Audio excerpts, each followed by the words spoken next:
Hello there, Seraphim17 once again. This is a quick update on some more Dark Souls 2 news.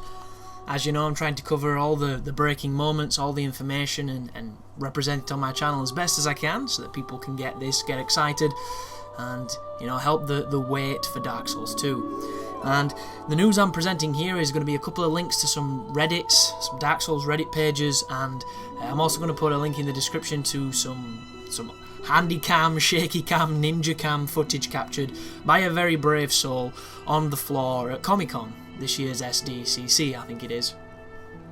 And I think the footage itself captures the person whose post this is that I'm going to be showing you and going through, because he speaks about the controller being a piece of shit, and I believe in the video there's the guy who fights the Mirror Knight is also saying he would have won if it wasn't for the shit controller, and in this post it's almost the exact same opinion, so it could be the same dude. Bit of streamception there for you. But I'm speaking, of course, about the Dark Souls 2 E3 build, which is at Comic-Con and playable. And I wish, I could have got a Kickstarter to go to America and play this motherfucker, and basically go up to the booth and say, dude, I have flown all the way from England to play this game. Can I please have some exclusivity here? Can I play this for as long as I want? Can I play this when the place shuts? Can I do anything? Can I blowjob you to get this opportunity? What can I do? But unfortunately it didn't happen, so instead I'm here analysing this info, and there's a lot of it, guys. It's pretty interesting. One thing I need to say, though, it comes with a pinch of salt because it's coming from a human who has played the game just like any other human who could play the game. He's not part of the design team. He does not know what everything's supposed to work like or what it's meant to work like. He only knows what he interpreted, so this is all to be taken with a pinch of salt, but it's as close to solid fact and evidence as you can find on the internet, because he played it, and that's credentials for me. So he begins by saying on the post that the D-pad on both controls were terrible, making switching weapons, a nightmare, and making weapon swapping happen when you wasn't even pressing the buttons, which is kind of disappointing. If I would have been there, the first thing I would have said is whoever was in charge of the boobs on the brain. I did watch an episode of Undercover Boss on Hooters last night, so I'm blaming that. There goes Brandon and his massive penis. So, if I was there playing this build and the controller was being as bad as these people say, why didn't they say something to the guy at the booth? I would have literally gone, dude, you are the representative of Namco Bandai. This is a Namco Bandai booth. This is a representation of their business and their product that's going to be coming out in the next few weeks for people to get excited over, and you are displaying it on bad tech. You are making people use a pad that is giving them a misrepresentation of this product, and you are doing yourself a disservice. Put a working fucking pad there.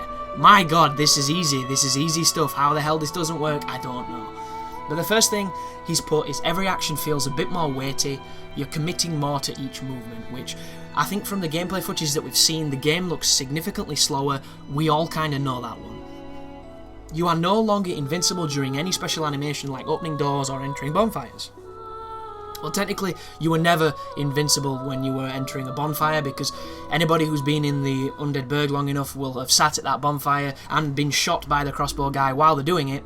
So, I understand what he means, he just used a bad example. So, you're no longer invincible during animations, which is very interesting, and I'm curious to see how it plays out.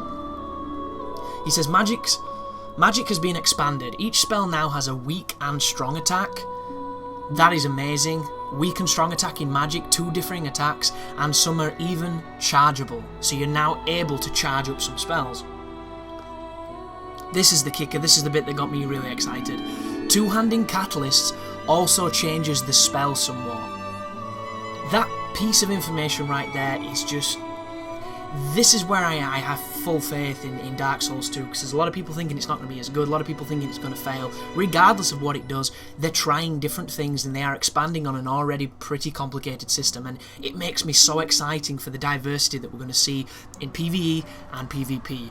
And two-handing Catalysts changing spells, it's going to mean that the psychology of the fights are going to be so different, because depending on what they're using, you're going to have to be so situationally aware of what your opponent is doing to understand what he's going to attack you with. And that to me is a delicious insight, and that is really exciting news.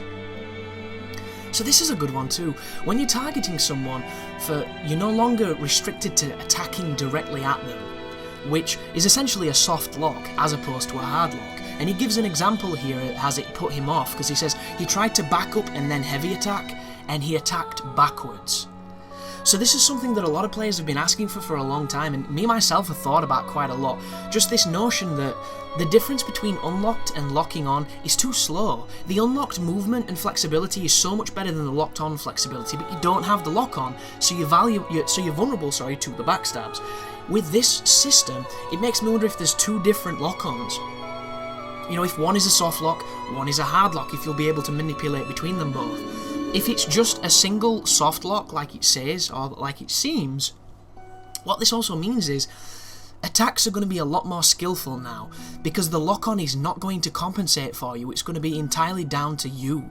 So the people that just mash, you know, the guys that don't even touch the analog, that just mash the button, that is not going to work, because you're just going to go in a straight line, and if your opponent's moving, you're going to miss.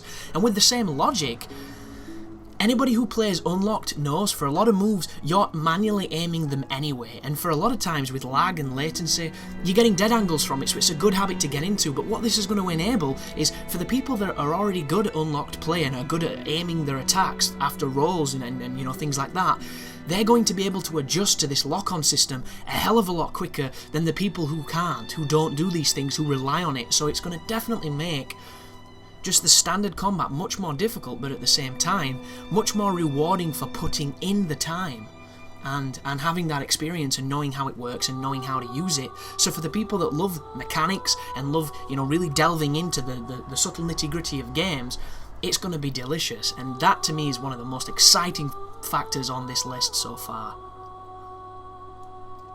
So the next one is enemies are much smarter. Even hollows rush you when you try to heal. So we already know this, we've seen this quite a lot. The enemy AI is a big emphasis this time, and I'm excited to see how menacing it is, because it looks pretty good.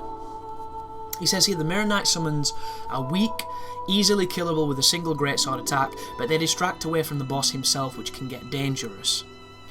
So we all know at this moment in time that the Mirror Knight has been scouted to be the next Old Monk fight, but if you're offline, he summons these standard NPC guys that aren't so strong, but are still a distraction, it's still an intimidation factor.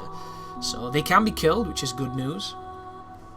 Then he mentions that there is a shortcut where the Turtle Knight is, in the dark basement. You need to lure a firebomb hollow to blow up some explosive barrels while rolling out of the way. So I've actually seen this done on some footage. It was on a GameSpot stream, and it's nice to see that they're implementing shortcuts again. It's also nice to see that they're implementing unorthodox ones, because on Souls games in the past, the shortcuts have kind of been obvious. You know, it's been there's a boulder and a wall or something along those lines. There's a guy throwing firebombs and a bunch of barrels near him. This makes it seem like you have to lure him. So the notion of, you know, taking a hollow on a grand adventure just to open up a shortcut that's so obscure and, you know, unknown, that it could be super exciting for people who want to delve into the mystery, that want to solve the riddles. That, to me, fantastic stuff. So now he's on about the sorcery, the new spells. And here are the sorcery he came across. Soul Arrow, which we all know from the Soul series. He says it's now chargeable, which is great news, because that is such a cool and simple idea, but it's going to change PvP and PvE drastically. Soul Lance seems pretty standard. That's what he says. Soul Sword, this is a guest name. He says it's so cool, and I think we've all seen that one. It's the big celestial body of light that's shaped like a sword that he swings, very similar to a great sword. Then he says Soul Rain, and this is another guest name. Easily the coolest new spell he's seen. It shoots a ball of light upwards before raining down countless soul arrows.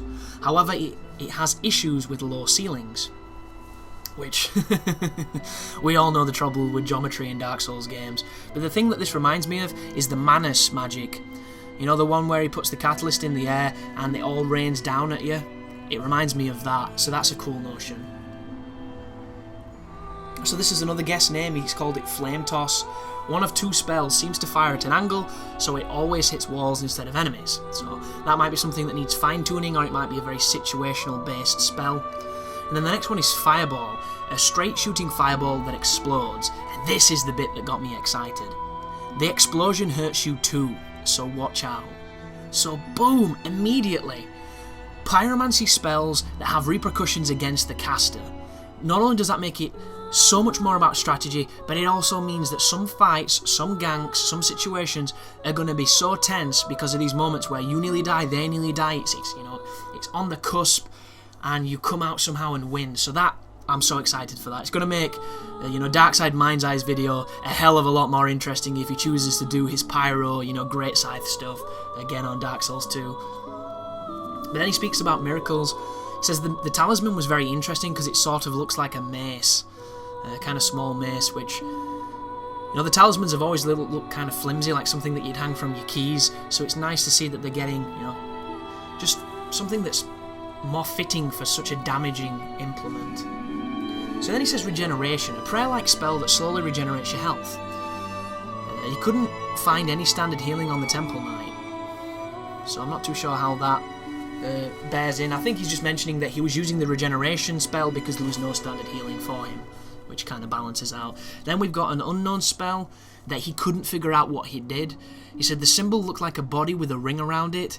It was chargeable for a very long time and it gave you a fiery aura. So perhaps some kind of power within spell, perhaps some kind of escape death spell, who knows. It could be many things. Maybe magic reflex, it could be something as crazy as that. This game literally could have something like that. But once again, we'll never know because he had no idea how to use it and he was playing, so. The next one is Lightning Burst, a guest name. An extremely powerful miracle that sends out a blast of lightning that crackles over a wide area and hits multiple times. With it, I was able to kill Mr. Turtle in about 3 hits. So with this spell, he could kill the Turtle Knight in 3 hits, which is pretty impressive, because that dude seems like he is very similar to the Anor Londo Sentinels. He seems like a very big and intimidating enemy that takes a big beating. Close to the Chained Prisoner in the DLC, because he's another one who's very intimidating, very strong, and very resilient. So the next one is a guest name, Dark Orb, which is very interesting implications. It seems that dark magic has been integrated into miracles, he believes. It fires off a small dark orb that does moderate damage. So pyromancy and dark magic seem to have gone and been put into, respective genres. Pyromancy into sorceries and dark magic into miracles, which is cool. And then the final bit were the items that he used. So this one is massive. This one, if you are a PvP guy, this is really big, because the green blossoms are back. But before you get super excited, he says, however, it takes so damn long to eat. Easily about as long as a weapon enchantment. That is massive. That is so big for the PvP community, because how long are people going to wait at the beginning of the duels now for these grasses to go down? Because in some arranged fights and in some duels, if you buff, you are open to take a beating. So now grassing is not going to be nowhere near as accepted as it was in Dark Souls because it takes too long. And one of the questions is, will they change it? Will they amend it? What is the motivation for it? Will it last longer? Is there some reason why the grass should be a much longer enchantment? Really strange. Maybe there's a better blossom. Maybe there's a blossom that does it quicker and more powerful, but it's rarer, like a divine blessing, which opens a whole different bag of tricks of what will people think of those. But that is really impactful on the way that I personally play the game and the way that a lot of people play the game. So I'm super interested to see how that balances out and if it's worth it, because it seems overly severe for something that not a lot of people used. Because how many people during PvE have you seen popping blossoms? It doesn't really happen. PvP, you see it quite a lot, but do you see it because the person sees it a lot himself and decides to do it, or because they actually appreciate the value of it? It's one of those things where it's monkey see, monkey do for a lot of times, but in a lot of serious duelers, you'll see it religiously, through habit. Then we have our aromatic ooze, which is essentially sticky white stuff. Extra magic weapon damage. So this is something that you put onto your magical weapons that gives them a nice buff, which is interesting because I don't think any resins specifically did anything to magic weapons, so that's cool. And then he says there's an amber herb and a twilight herb, and these are your magic replenishment items. One of them will replenish one spell, the other one will refill all of them. So we've gone back to the Old Spice system. We already knew this was going to be a case, we've already got this information, but now we have the names. And it means that they're definitely trying to make sorcery a much more applicable build, and they're definitely trying to make it as strong as they can, because it did have problems in Dark Souls.